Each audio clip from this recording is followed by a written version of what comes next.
자, 오늘 대강절 네 번째 주일입니다. 하나님의 형상대로 창세기 1장 26절에서 28절의 말씀으로 여러분과 함께 나누고자 합니다.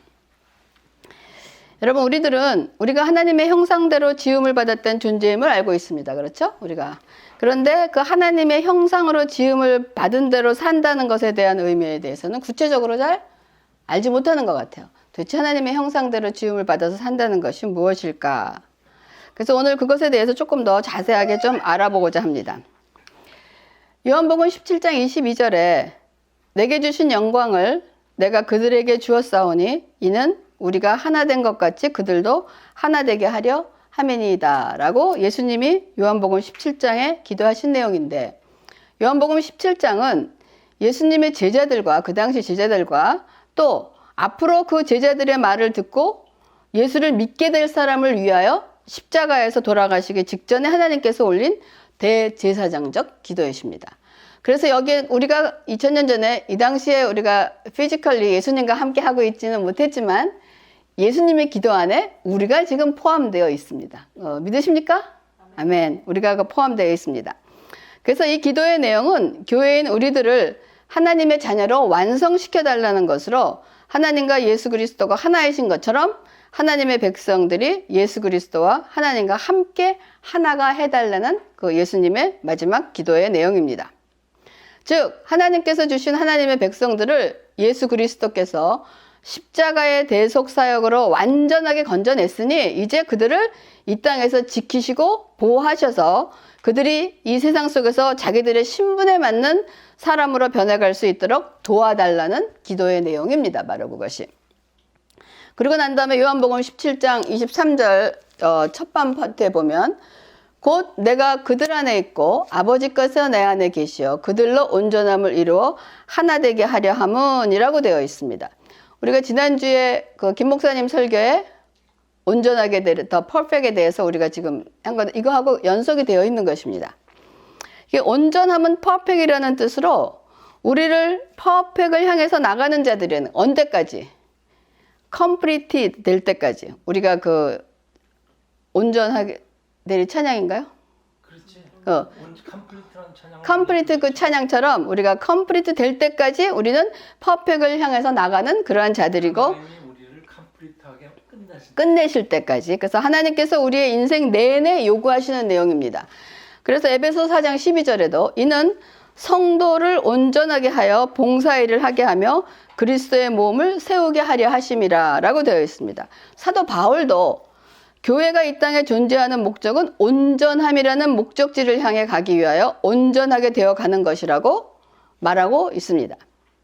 여기서 성도들을 온전케 함이라 라고 하는 것은 여기 빌드업이라고도 되어 있고 영어로 또 equip, 그러니까 훈련한다는 것, 갖추게 한다는 그런 뜻을 가지고 있습니다. 이것은 운동선수들을 선수답게 만들어가기 위해서 훈련시키고 무장시킬 때 쓰는 단어로 어떻게 보면 오합지졸 같은 그런 자들을 훌륭한 선수로 키워내는 과정을 가리킬 때 쓰는 그 말입니다. 그리고 이어서 에베소 4장 13절에 우리가 다 하나님의 아들을 믿는 것과 아는 일에 하나가 되어 온전한 사람을 이루어 그리스도의 장성한 분량이 충만한 데까지 이르리니 라고 되어 있을 때 이 13절에 사용한 온전함은 이 perfect이라는 뜻입니다. 우리 찬호봐. 그러므로 이 그리스도인들이 이 땅에 존재하는 이유는 perfect, 그 온전함을 향해서 온전케 되어가는 과정입니다. 그러므로 이 땅에서 여러분이 신앙생활을 통한 훈련 과정을 겪는 길이 바로 이 온전함을 향해서 가는 길이라는 거 여러분 기억하시기 바랍니다. 그러므로 교회는 여러 종류의 하나님의 백성들이 있습니다. 성숙한 사람도 있고 성숙하지 못한 사람도 있고 알곡각도 있고 가라지 같은 것들이 또 있습니다. 그래서 이들이 함께 모여서 버려야 할 것은 버려가면서 하나님의 백성답게 온전함을 향해 지어져 가는 것이 바로 교회라는 것입니다. 여러분 결혼 생활도 마찬가지입니다. 서로 다른 두 사람이 모여서 하나님의 백성답게 훈련을 통하여 온전함을 향해 지어져 가는 겁니다. 서로 다른 사람들이 서로 배워가면서 그것이 온전하게 주님께서 원하시는 온전 하나로 이어가는 거예요. 근데 거기도 자녀가 생기면 자녀 또한 훈련장에 추가된 훈련병인 거예요. 이 과정에는 이제 찬호까지 해서 세 사람이 훈련병이 있는 거예요. 이 사람이 주 안에서 하나 되어가는 과정이 우리에게 이루어지는 것입니다. 그러면 여러분들은 구원이 무엇입니까? 우리가 너무나 잘 알고 있는 베이직인데 구원이 무엇입니까? 여러분, 구원은 단순히 죄에서 해방된 것에 머무르는 것이 아니라 죄에서 해방되어 하나님의 형상으로 회복되는 것까지를 얘기하는 거예요. 그럼 조금 세분화해서 말씀드리면 온전함을 향해 나가는 것이라는 것은 하나님의 형상으로 지음받은 남자와 여자가 타락으로 말미암아서 잊어버린 남자와 여자다움과 남자의 남자다움과 여자의 여자다움을 회복하는 것을 말하는 거예요. 왜냐하면 창세기 1장 26절에 하나님이 이르시되 우리의 형상을 따라 우리의 모양대로 우리가 사람을 만들고라고 되어 있어요. 인간이 하나님의 형상을 따라 지어졌다는 것은 너무나 잘 알고 있는 구절인데 하나님의 형상으로 지어진 사람은 남자만 아니에요. 여자도 하나님의 형상으로 지어졌다는 거예요. 그렇기 때문에 남자와 여자가 서로 어떻게 상호 의존적인 관계를 가진 남자와 여자라는 것입니다. 그래서 골로새서 1장 15절에도 보면 그는 보이지 아니하시는 하나님의 형상이요. 그가 누굽니까? 예수 그리스도입니다. 예수 그리스도는 보이지 않는 하나님의 형상이요 모든 피조물보다 먼저 나시니다. 하나님이 미리 하신 자들을 또한 그 아들의 형상을 본받게 하기 위하여 미리 정하셨으니 이런 것처럼 예수 그리스도가 하나님의 형상이라고 하는 것은 예수 그리스도가 곧 하나님이시라는 거예요. 그러므로 우리가 하나님의 형상으로 지음을 받았다는 것은 여러분 엄청난 사건입니다. 우리가 하나님의 형상대로 지음을 받았다는 것은 어마어마한 놀라운 사건인 거예요. 그러므로 우리는 신앙생활을 통해서 예수 그리스도의 형상을 쫓아 파괴되고 훼손된 하나님의 형상대로 지음 받음을 회복하는 일에 전력을 다하는 것이 우리의 신앙생활인 것이에요. 그래서 성령께서 이 사역을 위해서 우리 안에 내주하시면서 우리를 하나님의 형상으로 회복시켜 가시겠다고 약속하시고 함께 해주시는 것입니다. 이렇게 하나님의 형상대로 인간을 창조하신 하나님의 목적은 그럼 무엇일까요? 창세기 1장 27절과 28절입니다. 하나님이 자기 형상 곧 하나님의 형상대로 사람을 창조하시되 남자와 여자를 창조하시고 하나님이 그들에게 복을 주시며 하나님이 그들에게 이르시되 생육하고 번성하여 이 땅에 충만하라 땅을 정복하라 바다의 물고기와 하늘의 새와 땅에 움직이는 모든 생물을 다스리라 하셨습니다. 이 창조의 목적은 생육하고 번성하고 충만하고 정복하고 다스리는 것이 하나님의 창조의 목적인 것입니다. 그렇기 때문에 우리의 삶 속에서는 생육, 번성, 충만, 정복, 다스리는 일을 통해서 하나님의 형상이 우리의 인격 속에서 풍성하게 나타나게 하는 것입니다. 그런데 이러한 하나님의 형상은 여러분 인간 혼자 드러낼 수가 없습니다. 여러분 하나님의 성품인 사랑, 용서, 자비, 온유 등이 홀로 존재하는 사람에게 나올 수 있습니까? 혼자 산속에 들어가서 있는 사람이 사랑, 용서, 자비, 긍휼 이런 걸 나타낼 수가 없다는 거예요. 이것들은 상대와의 관계 속에서 나오게 되어 있다는 거예요. 그러므로 하나님의 형상은 삼위일체 하나님의 관계처럼 인간들 서로의 관계 속에서 드러나게 되도록 있다는 것입니다. 그러므로 여러분의 삶을 생각해 보세요. 삶 자체가 관계 속에 있지 않습니까? 가정, 학교, 직장, 사회, 이웃, 교회 모든 관계가 이루어지지 않는 곳은 없습니다. 그래서 어떻게 보면 인간의 삶은 관계를 어떻게 잘 이루어가고 어떻게 잘 유지하느냐 그것이 인생의 어떠한 성공과 실패를 좌우한다고 해도 과언이 아닐 것입니다. 그러므로 하나님의 형상대로 지음받은 남자와 여자를 이 관계적 관점에서 우리가 한번 그 의미를 살펴봅니다. 한번 여러분에게 질문해 볼게요. 여러분들이 생각하는 남자다운 남자는 어떤 남자입니까? 정찬호 같은 남자. 그럼 여러분이 생각하는 여자다운 여자는 어떤 여자입니까? 수연이는 남자다운 남자가 어떤 남자가 남자다운 남자라고 생각해요? 책임감 있는 거. 책임감 있는 거? 그럼 수연이가 생각할 때 여자다운 여자는 어떤 여자? 수연이 같은 여자? 발금형 같은 거. 대강 이렇게 물어보면 있잖아요. 다 얘기하는데 결혼한 사람한테 다 들어보면 대부분 자기 남편 같은 얘기를 하고 있어요. 남자다운 남자. 응? 또 여자다운 여자. 자기 어떤 얘기를 하고 그렇게 얘기를 하고 있는데 그러면 요즘 젊은이들이 생각하는 남자다움은 뭐고 여자다움은 뭐냐 그랬더니 요즘은 남자다운 것도 없고 여자다운 것도 없대. 그냥 다 믹스가 돼갖고 그 남자인지 여자인지도 모르는 어떤 그런 것들이 남자다움이요 여자다움이라고 그렇게 얘기들을 하고 있습니다. 여러분 우리들이 남자와 여자에 대해서 이런 토론이 벌어질 때 제일 많이 등장하는 단어가 있다면 여러분 어떤 단어들이 응? 평등 그렇죠? 뭐 남성 우월, 남성 권위, 그래서 여권 신장, 그래서 남녀 평등 이런 단어들이 많이 나오고 있습니다. 그러나 하나님의 창조의 사역에서는 찾아볼 수 없는 단어들입니다. 그러면 왜 이런 일이 일어날까요? 왜 평등을 주장하고 남성 권위를 주장하고 우월 주장하고 여성 혐오 뭐 왜 이런 일이 일어나냐 이거야. 이것은 인간의 타락으로 인해서 생겨난 사회의 현상으로부터 생긴 기인된 결과인 것입니다. 하나님의 원래 창조의 목적과는 관계없는 산물인 거예요. 그래서 하나님의 형상을 따라 만드신다 한다는 그 뜻은 이 관계적인 존재이신 하나님께서 인간도 관계적인 존재로 만드셨다는 거예요. 그래서 하나님은 세 분의 구별된 인격체로서 성부, 성자, 성령 인격체로서 구성돼서 공동체 안에서 존재하시는 분이십니다. 그러므로 인간도 처음 존재하기 시작하던 순간부터 관계적 존재로 지어져 상호 구별되는 남자와 여자로서의 하나님의 공동체 안에서 살도록 지음을 받고 부름을 받았다는 것입니다. 그러나 타락으로 말미암아 이런 관계 방식은 사라지고 남녀가 서로 요구하는 자세와 권리의식으로 오염되어 버린 거예요. 이런 사고체계는 안타깝게도 기독교 역사 속에서도 존재하고 있습니다. 그러므로 우리 그리스도인들도 바로잡아야 할 오해가 있어요. 남편들이 가장 좋아하는 성경 구절을 구하면 그러므로 교회가 그리스도에게 하듯 아내들도 범사에 자기 남편에게 복종할지어다. 이런 말을 좋아한단 말이에요. 근데 교회가 그리스도에게 다 하듯 하는 구절은 빼고 남편에게 복종하라는 말만 내서 여자는 남편에게 복종하라고 성경에도 그렇게 돼 있다라고 얘기해요.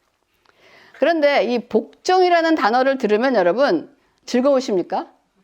사실 굉장히 많이 거부감이 오게 돼 있어요. 그렇죠? 왜냐하면 우리의 사회적 배경이나 혹은 타락한 본성 때문에 복종 그러면 불쾌하고 거부감, 어떨 때는 굴욕감을 느끼게 하는 말로 들릴 때가 많이 있습니다. 그러나 하나님 안에서의 복종은 전혀 다른 의미라는 거예요. 우리가 왜 복종이 불쾌하게 느끼냐면 내가 의리라고 느껴지는 거야.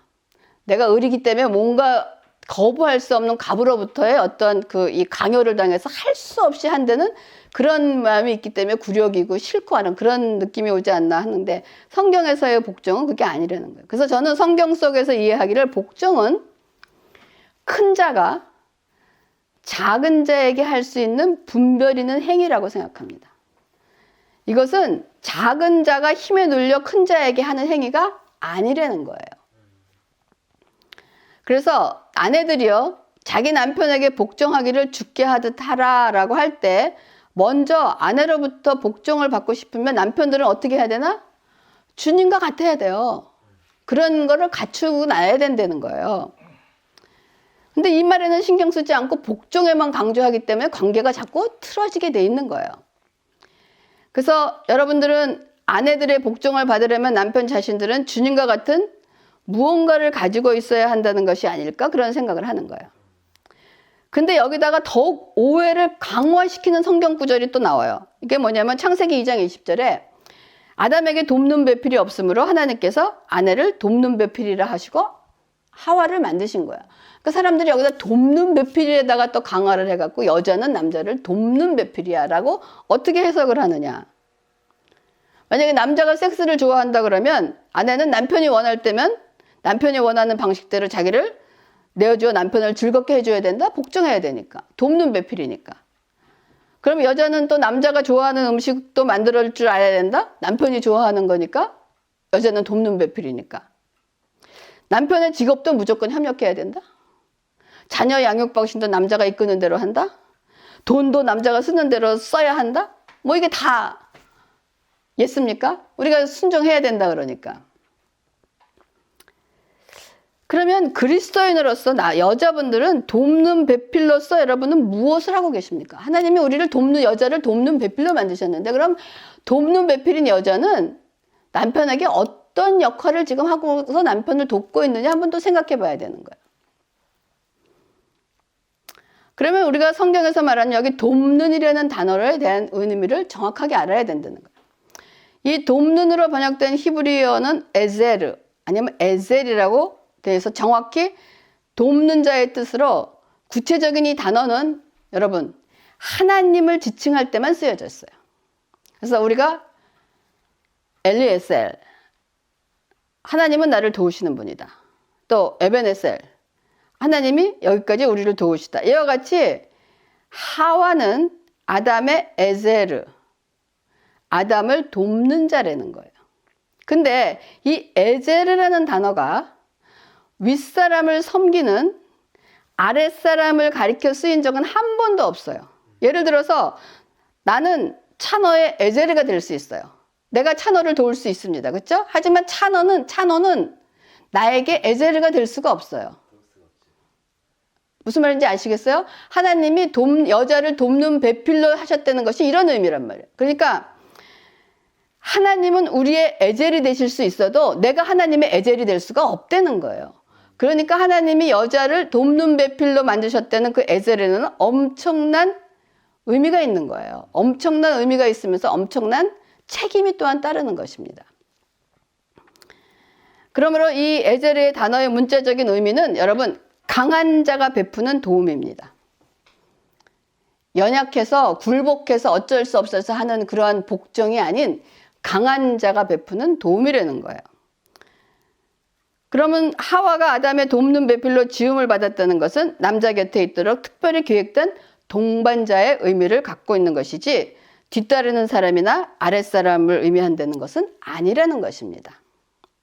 그러면 여러분 강한 자가 베푸는 도움이라는 것은 도대체 무슨 뜻인가요?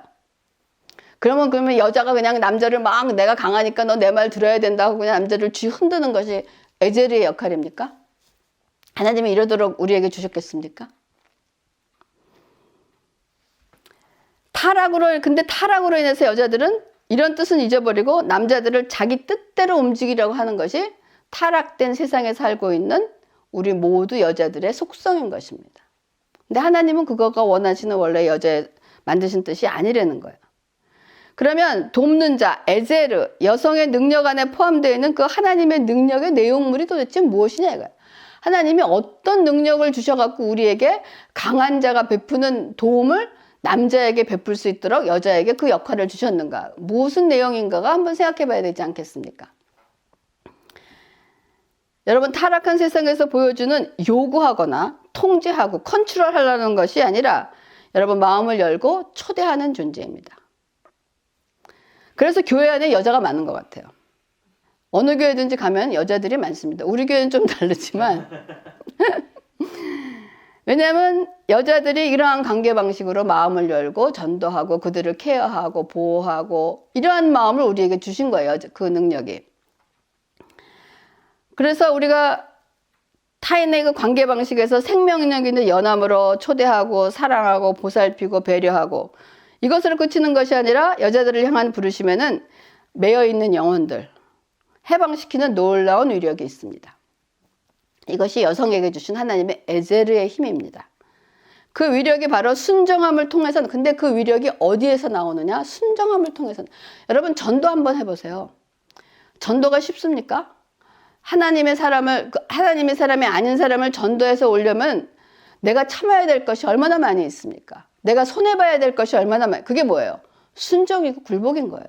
그걸 준 것이 베드로전서 3장 1절에 아내들아 이와 같이 자기 남편에게 순종하라. 이는 혹 말씀을 순종하지 않는 자라도 말로 말미암지 않고 그 아내의 행실로 말미암아 구원을 받게 하려 함이니라고 되어 있습니다. 이 말씀 잘 생각해 보세요. 아내들의 순종이 의미하는 것입니다. 여기에 순종한다는 그 의미는 이 순종에는 어떤 뜻이다 왜냐면 더 큰 계획 아래 선다 하는 뜻이에요. 내가 순종하는 이유는 지금 내가 당신의 말이 옳기 때문에 당신이 맞기 때문에 순종하는 것이 아니고 그것이 옳지 않을지라도 더 큰 뜻을 이루기 위해서 지금 내 자신이 죽는다는 의미를 갖고 있는 것이 순종인 거예요. 그래서 여기서 더 큰 계획 아래 선다 하는 뜻이 순종인 거예요. 그러므로 아내들은 그 아래에 서야 한다는 것이에요. 그리고 복종에 필요한 것은 반사적인 순종이 아니라 지혜로운 여러분 분별력입니다. 아내들이 남편에게 순종할 때 지혜로운 분별력이 있어야 돼. 분별력을 가지고 그 사람이 남편이 얘기하는 일을 순종하더라도 그 방향을 바꿀 수 있는 것이 분별력이라는 거예요. 그래서 아내의 행동은 어떤 일이 닥치지 여자들이 하는 건 자신이 원하는 이 얘기를 하는 것이 아니라 여러분 어떤 일을 만났을 때는 하나님의 영원한 이야기로 그 사건을 풀어갈 수 있는 능력이 있어야 돼요. 내 생각과 내 뜻을 막 얘기하는 것이 아니고 하나님의 말씀과 하나님의 능력을 풀어갈 수 있는 능력이 나에게 있어야 된다는 거예요. 그러기 위해서는 아내 자신에게 이런 질문을 던져요. 내가 어떻게 행동해야 하나님의 이야기를 할 때 상대방의 설득력이 있을까 하는 것입니다. 내가 평소에 어떻게 살아가고 어떻게 살아갖고 왔고 어떤 생각을 갖고 있고 어떤 사람이라는 것이 됐을 때 남편에게 아니면 남자에게 다른 사람에게 그런 얘기를 했을 때 사람들이 내 말을 순종하겠는가 하는 건 내 자신을 돌아봐야 된다는 얘기입니다. 그리고 여자들의 복종은 여러분 행동보다는 태도에 더 전달이 됩니다. 그래서 온유한 심령을 가진 여자가 돼야 된다는 거예요. 온유하다는. 온유함은 통제된 힘입니다. 이거는 그냥 약한 자에게는 약하고 약한 자에게 강하고 강한 자에게 약한 이게 아니고 통제된 힘, 내면의 힘에 의지해서 행동을 결정한다는 거예요. 그래서 심령이 온유한 여자는 자신의 아름다운 영혼을 무너뜨릴 힘이 남자에게 없다는 걸 아셔야 돼요. 무슨 말씀인지 아세요?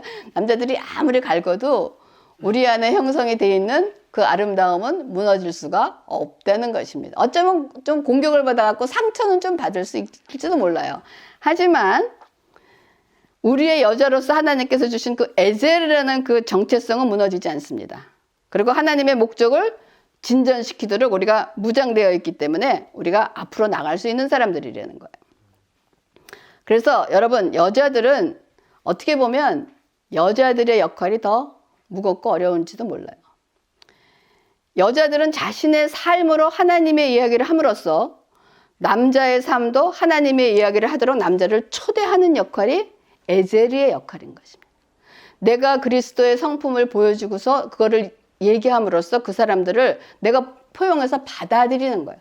그러면 그 사람들이 나를 통해서 하나님께로 인도되는 역할을 하는 것이 에제리의 역할이라는 거예요. 그래서 그런 얘기죠. 여자들은 마음이 넓어야 되고 품어주고 안아주고 이런 역할을 갖고 있는 것이 여자의 어떤 이 성품인 거예요.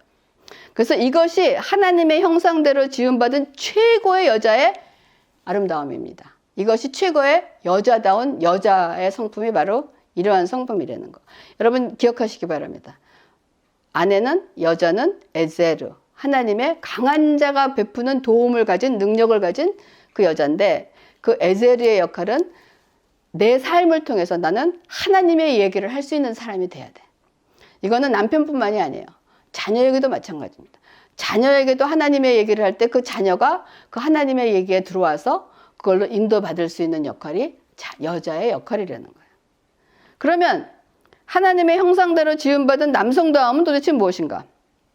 여자다움에서는 간단하게 이렇게 얘기했어요. 뭐 더 길게 얘기할 수는 없지만 남자도 여자처럼 하나님의 닮은 관계 방식을 통해서 하나님을 대변하도록 지음을 받았다는 것을 여러분 인식하시기 바랍니다. 남자는 하나님을 닮은 관계 방식을 통해서 세상의 모든 합법적이거나 불법적인 즐거움보다는 하나님을 더 즐거워하도록 부름을 받았다는 것입니다.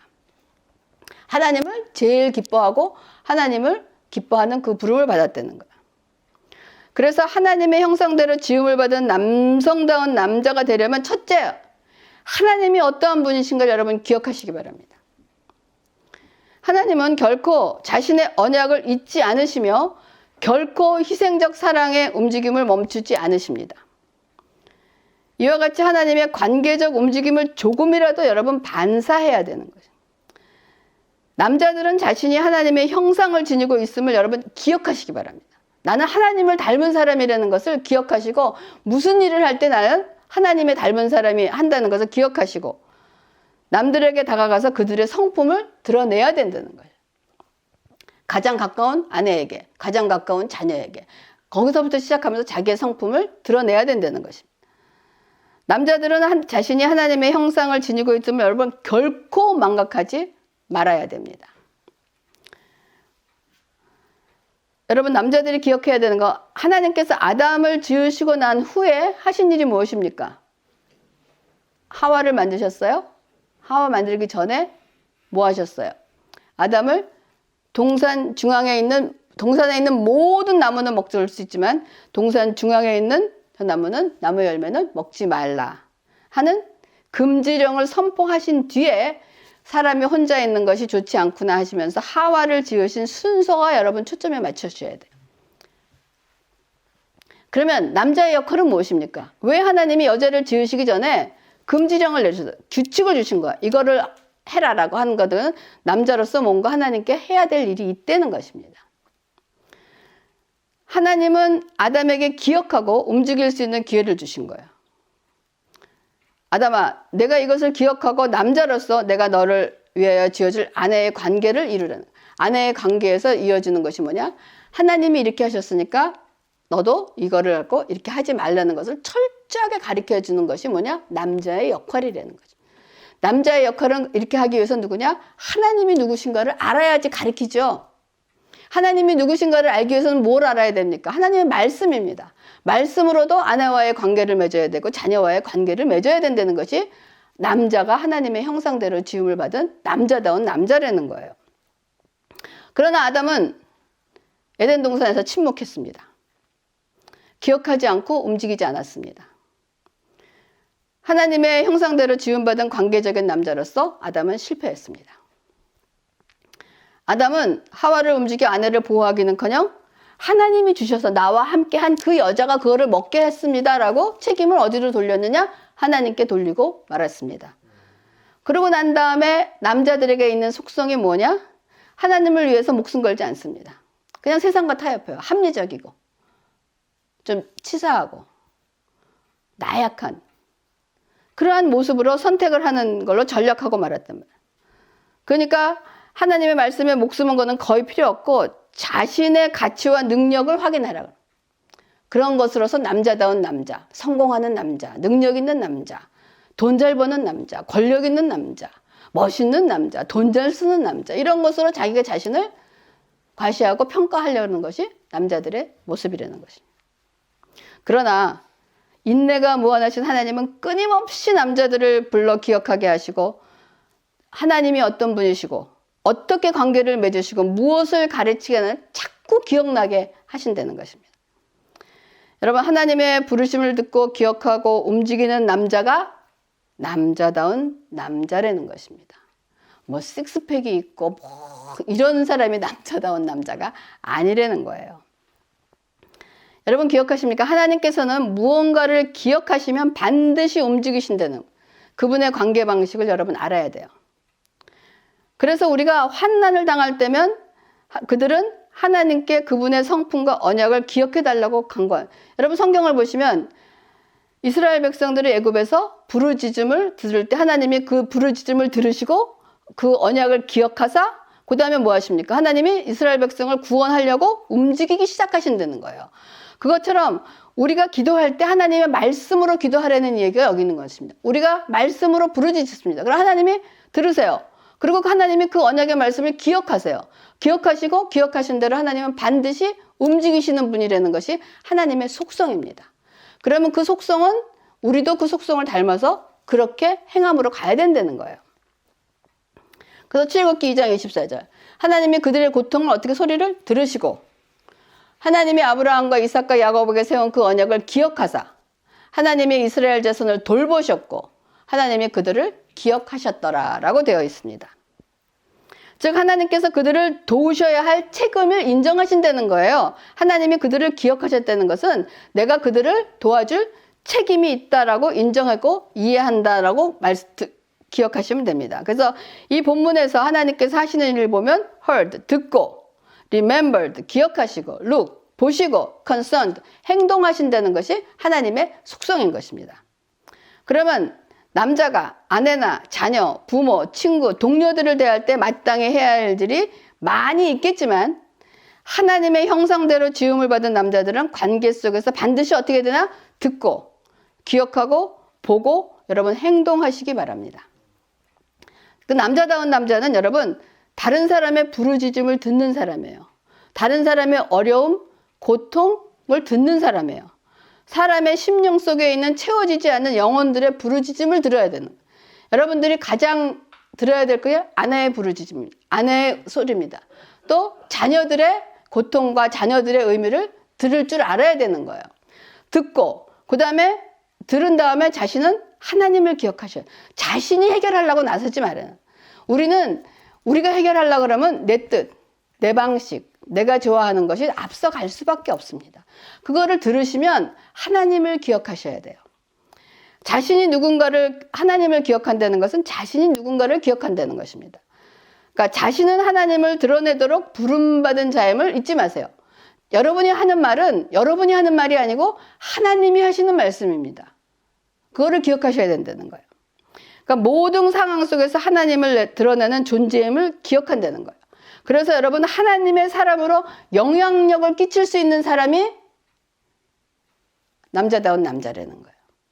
그냥 세상의 돈으로, 권력으로 이걸로 세상에 영향을 미치는 것이 아니라 여러분이 아무리 좋은 집과 아무리 좋은 돈을 많고 모든 것을 갖추더라도 자녀에게 여러분의 말발이 서지 않고 여러분의 삶에 영향력이 미치지 못하면 그것은 실패한 남자이고 실패한 아버지임을 여러분 기억하시기 바랍니다.